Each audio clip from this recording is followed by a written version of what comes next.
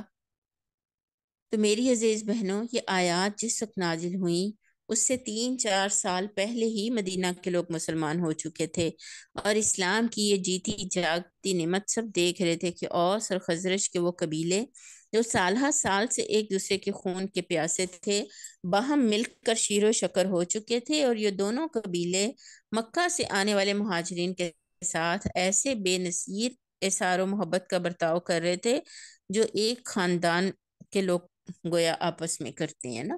تو اللہ تعالیٰ نے کہا کہ یہ اس طرح اللہ تعالیٰ تمہیں اپنی نشانیاں دکھاتا ہے تاکہ تم ہدایت پاؤ. یعنی اب اگر ہمیں لوگوں کو ایک ہی اس پہ جوڑنا ہے تو وہ کیسے جوڑنا ہے کہ اب وہ لوگوں کو دوبارہ اسی رسی کے اوپر لانا ہوگا. اب اس رسی کے اوپر لانے کا کام کون کرے گا؟ ایک ڈیوٹی کس کی ہوگی؟ تو کہا وَلْتَكُمْ مِنْكُمْ أُمَّةٌ يَدْعُونَ إِلَى الْخَيْرِ، کہ چاہیے کہ تم میں سے ایک جماعت ایسی ہو جو بھلائی کی دعوت دے اور معروف کا حکم دے اور برائیوں سے روکے. وَأُولَئِكَ هُمُ الْمُفْلِحُونَ. تو مسلمانوں کی یہ ذمہ داری ہے کہ وہ ہر خرابی سے بچنے کے لیے ایسا گروہ بنائیں، ایسی جماعت بنائیں، ایسا ادارہ بنائیں. اچھا، ایک تو دیکھیں ذمہ داری ہے کہ وہ ایسا گروہ بنائیں، ایسا ادارہ بنائیں کہ جو لوگوں کو نیکی کا حکم دے، دعوت دے بھلائی کی، نیکی کا حکم دے اور برائی سے روکے. تو دوسری طرف اگر اب موجود جماعتوں کا آپ نے تجزیہ کرنا ہے کہ پوری کی پوری جماعت اس کی اپنے انٹرنل سسٹم میں بھی یہ بات ہو کہ وہ نیکی کا حکم دیتی ہو اور برائی سے روکتی ہو، اور پھر من حیث الجماعت بھی وہ یہ فریضہ سر انجام دیتی ہو، تو یہ ایک چارج شیٹ ہے، یہ ایک کرائٹیریا ہے جو اللہ تعالیٰ نے میرے اور آپ کے ہاتھوں میں دے دیا ہے کہ اگر اب ہمیں دیکھنا ہو تو ہم یہی دیکھیں گے. تو مسلمان حکومت اگر حکومت بنے تو حکومت کی تو پہلی ذمہ داری یہی ہے کہ وہ مسلمانوں کو اجتماعی طور پر نیکی کا حکم دے اور نیکی کی دعوت دے، تو برائی سے روکے. یعنی اب دیکھیں حکومتیں نہیں کرتی تو نیچے ایسی جماعتیں وجود میں آتی ہیں، رفاہی ادارے بنتے ہیں، NGOs بنتی ہیں. تو اگر تو جو بھی ایسا کر رہا ہو، تو امام ابن کثیر نے نبی کریم صلی اللہ علیہ وسلم کا یہ قول نقل کیا ہے کہ الخیر ہوا اتباع القرآن و سنتی، کہ خیر سے مراد قرآن اور میری سنت کا اتباع ہے.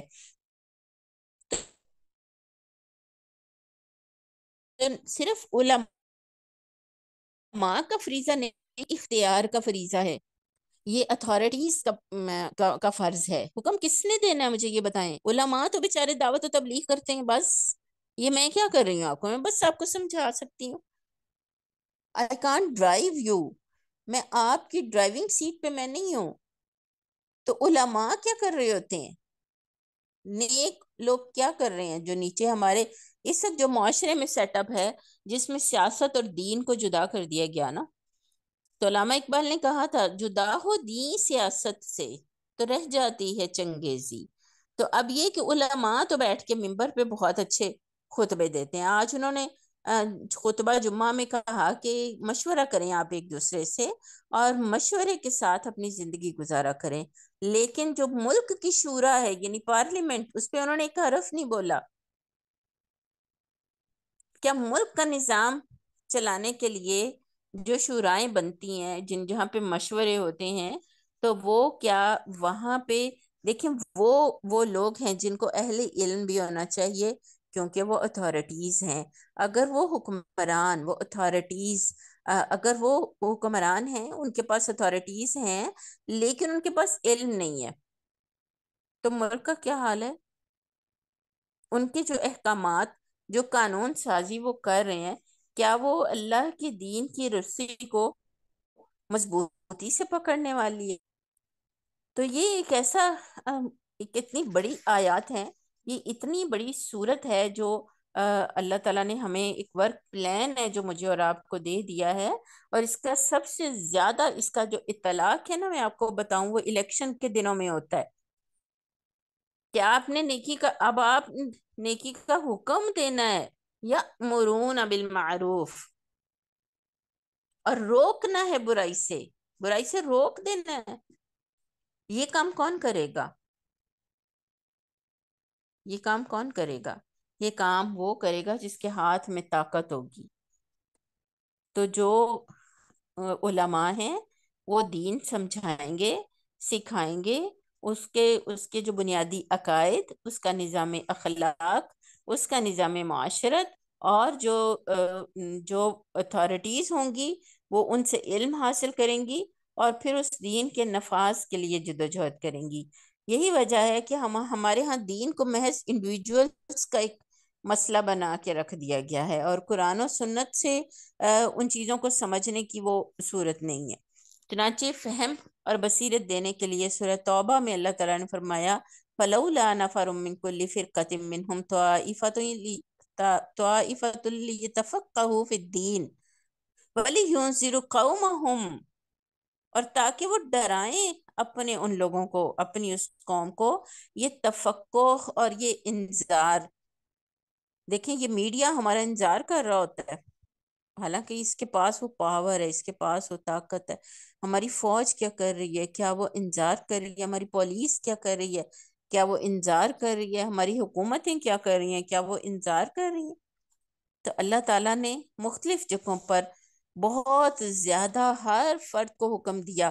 لیکن کیسی بات ہوتی ہے کہ جب یہ حکم ہمارے مثلا میرے لیے ہو تو میں کہوں کہ یہ تو میری انفرادی حیثیت میں مجھے بات کہی گئی ہے، یہ تو میں بطور ماں یہ میں نہیں کر سکتی، بطور پرنسپل یہ میں نہیں کر سکتی، وہاں تو میں اس حیثیت میں تو میں بہت مجبور ہوں. مطلب جب ہم اقتدار سے اتر آتے ہیں، ہمارے حکمران جب خود اتھارٹی ہوتے ہیں تو تب وہ کہتے ہیں کہ فلاں کا مسئلہ، فلاں کا یہ کام ابھی نہیں ہو سکتا. اور جب وہ اقتدار سے اتر آتے ہیں تو پھر وہ کہتے ہیں یہ کرو اور یہ کرو، یعنی پھر وہ حکمرانوں کو مخاطب کر کر کے ان کو تنقید کر رہے ہوتے ہیں. اصل تو چیلنج ہی یہ ہوتا ہے کہ جب آپ کے پاس حکومت ہے تب آپ تأمرون بالمعروف وتنہون عن المنکر کی کون سی کوالٹی پرووائڈ کر رہے ہیں لوگوں کو. ایک جو ہے وہ حکم آ جاتا ہے، ایک بل پاس ہوتا ہے نا پارلیمنٹ میں، اور نیچے تک کے معاشرے کی شکل و صورت بدل جاتی ہے. اللہ کے نبی صلی اللہ علیہ وسلم نے فرمایا والذی نفسی بیدہ لتأمرون بالمعروف ولتنہون عن المنکر او لیوشکن اللہ ان یبعث علیکم عقابا من عنده ثم لتدعنہ فلا یستجیب لکم. قسم ہے اس ذات کی جس کے قبضے میں میری جان ہے، تم امر بالمعروف اور نہیں عن المنکر کرتے رہو گے، ورنہ قریب ہے کہ اللہ تعالیٰ گناہ گاروں کے ساتھ تم سب پر بھی اپنا عذاب بھیج دے. اس وقت تم اللہ سے دعا مانگو گے تو قبول نہیں ہوگی. اور ایک اور حدیث میں فرمایا تم میں سے جو شخص کوئی گناہ کرتا ہوا دیکھے تو اس کو چاہیے کہ اپنے ہاتھ اور اپنی قوت سے اس کو روک دے، اور اگر یہ نہ کر سکے تو زبان سے روکے، اور اگر یہ بھی نہ کر سکے تو کم از کم دل میں اس فعل کو برا سمجھے. اور یہ سب سے ادنا درجہ ہے ایمان کا. چنانچہ یہ فریضہ تو ہر انسان کا ہے، لیکن کوئی اس فریضے کے اندر یہ نہیں کہہ سکتا کہ یہ مطلب اس کی کس حیثیت میں یہ کر سکتا ہے اور وہ کس میں نہیں. تو ہر ایک کی اپنی ایک استطاعت ہے، ہر ایک کا اپنا علم ہے، ہر ایک کی اپنا ایک مقام ہے، ایک درجہ ہے، اور ہر درجے کے ساتھ اس کے اوپر اللہ کے نبی صلی اللہ علیہ وسلم نے اس کو لازمی قرار دیا ہے. وَلَا تَكُونُوا كَالَّذِينَ تَفَرَّقُوا، اور پھر فرمایا کہ تم ان لوگوں کی طرح نہ ہو جانا جنہوں نے تفرقہ کیا. وَاخْتَلَفُوا مِن بَعْدِ مَا جَاءَهُمُ الْبَيِّنَاتُ، اور پھر انہوں نے اختلاف کیا جبکہ ان کے پاس آ گئی بینات. وہی لوگ ہیں ان کے لیے عذاب عظیم ہے. اور جس دن کچھ چہرے سیاہ ہوں گے، سفید ہوں گے، اور کچھ سیاہ، تو وہ جو سیاہ ہوں گے ان سے کہا جائے گا کہ اب آگ کے عذاب کا مزہ چکھو اس وجہ سے جو تم نے کفر کیا. اور وہ جو سفید ہوں گے ان کے چہرے وہ اللہ کی رحمت میں ہوں گے. اب دیکھیں اس سیاق کو سباق میں آپ کو سمجھ آ رہی ہے کہ سفید چہروں والے کون لوگ ہوں گے؟ وہی ہوں گے نا جنہوں نے اعتصام باللہ کو مضبوطی سے پکڑا ہوگا، بحبل اللہ کو، اللہ کی شریعت کے بنیادی اصول، آئین، دستور، دفعات، سب اصول و ضوابط، سب قوانین وہ اللہ کے دین ہی کی روشنی میں بناتے ہوں گے. وہ سنت رسول سے بھی اسی لیے رجوع کرتے ہوں گے۔ وہ قرآن و سنت دونوں کو ملا کے اعتصام باللہ کو سمجھتے ہوں گے، اور وہ کوئی ایک ایک فرد بھی نہیں سمجھتا ہوگا، جمیعاً سارے کے سارے یہی سمجھتے ہوں گے۔ تو اختلاف اور تفرقہ کیسے پیدا ہو گیا پھر؟ کیسے؟ اب تفرقے کی تو بڑی مختلف جو ہے وہ صورتحال اس وقت آپ کو اپنے ارد گرد نظر آتی ہے۔ اس کی کیا وجہ ہے؟ تو آپ ایک چیز یاد رکھیے، ایک اختلاف جو ہے نا وہ نیت کا ہوتا ہے۔ ایک فرد بحث کر رہا ہے نا، بات چیت کر رہا ہے، اس کی نیت ہی نہیں ہے دراصل شریعت پہ چلنے کی، اس کو تو اسلام کی ضرورت ہی نہیں ہے۔ اور مولانا مودودی نے اپنی کتاب تنقیحات میں بڑا خوبصورت اس کے بارے میں لکھا ہے کہ پہلے تو وہ اپنی حیثیت بتائے، اپنی حیثیت کا تعین کرے کہ وہ اسلام، دائرہ اسلام کے اندر کھڑا ہے یا باہر۔ اگر تو وہ اندر کھڑا ہے تو پھر وہ سمجھنے اور سیکھنے کے لیے اختلاف کرے، اور اگر وہ باہر کھڑا ہے تو پھر تو وہ ہے ہی دائرہ اسلام سے باہر۔ تو نیت جو ہوتی ہے نا، کئی لوگوں کی بات چیت کر رہے ہوتے ہیں مگر ان کی بات چیت کا پورا مقصد یہ ہوتا ہے کہ وہ کسی طرح بس شریعت کی جو پابندیاں ہیں نا، اسلامی نظام، تو ان کو چاہیے ہی نہیں ہوتا۔ ملک کے اندر اللہ کے دین کا نفاذ اور اس کے قوانین سے تو وہ ڈرتے ہیں، وہ تو گھبراتے ہیں۔ ایسے لوگ بھی فساد فی الارض والے ہوں گے، تو وہ اختلاف کرتے ہیں اور اختلاف کو پھیلاتے ہیں، اختلاف کو ہوا دیتے ہیں۔ اور ایک طرح کا اختلاف جو ہے وہ صاحبان علم کے درمیان ہوتا ہے، اور وہ جو صاحبان علم کے درمیان اختلاف ہے نا، وہ تو اللہ کے نبی صلی اللہ علیہ وسلم کے دور میں ہی تھا۔ اچھا، وہاں پہ بھی دو قسمیں ہو جاتی ہیں۔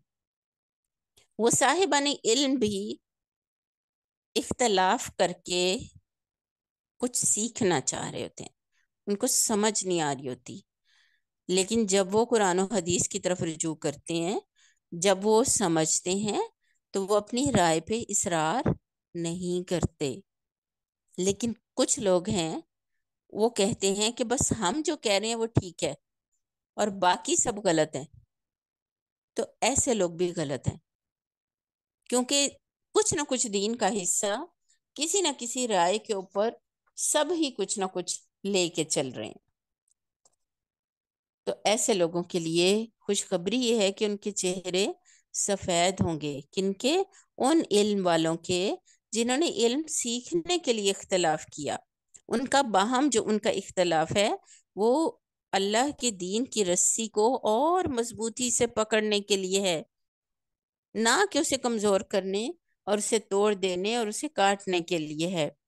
ایسے لوگوں کے چہرے قیامت کے دن روشن ہوں گے، سفید ہوں گے، جبکہ دوسروں نے چونکہ انسانیت میں خرابی کی، انسانی معاشروں کو فساد سے بھرا، تو ان کا جو چہرے ہیں وہ قیامت کے دن سیاہ ہوں گے۔ تو اللہ تعالیٰ کہہ رہے ہیں آخر میں، تلک آیات اللہ، یہ اللہ کی آیتیں ہیں، نتلوہا علیک بالحق۔ اب حق دیکھیں، شروع میں بھی کہا حق کا تقاتے ہی، اب حق کو جاننا ہے، پہچاننا ہے، تو آیتیں ہی پڑھنی پڑیں گی۔ قرآن مجید کی آیتیں ہی سارا کچھ ہیں، پھر ان آیات ہی کی شرح احادیث مبارکہ کرتی ہیں۔ تو اللہ نہیں ارادہ رکھتا، اللہ نے تو زمین والوں پر رحم کا ارادہ کیا۔ یریدو، یہ جو اللہ کا ارادہ ہے نا، اللہ کی جو ول ہے وہ کیا ہے؟ وہ زمین والوں پر رحم کرنا چاہتا ہے۔ وہ تو کسی ایک کو بھی دوزخ میں نہیں بھیجنا چاہتا، وہ کسی انسان پر ظلم نہیں کرنا چاہتا۔ اس کا ارادہ جو ہے نا، اس کی جو ول ہے، وہ زمین والوں پر رحم کی ہے، محبت کی ہے، آسانی کی ہے، شفقت کی ہے۔ وَلِلَّهِ مَا فِي السَّمَاوَاتِ وَمَا فِي الْأَرْضِ وَإِلَى اللَّهِ تُرْجَعُ الْأُمُورِ۔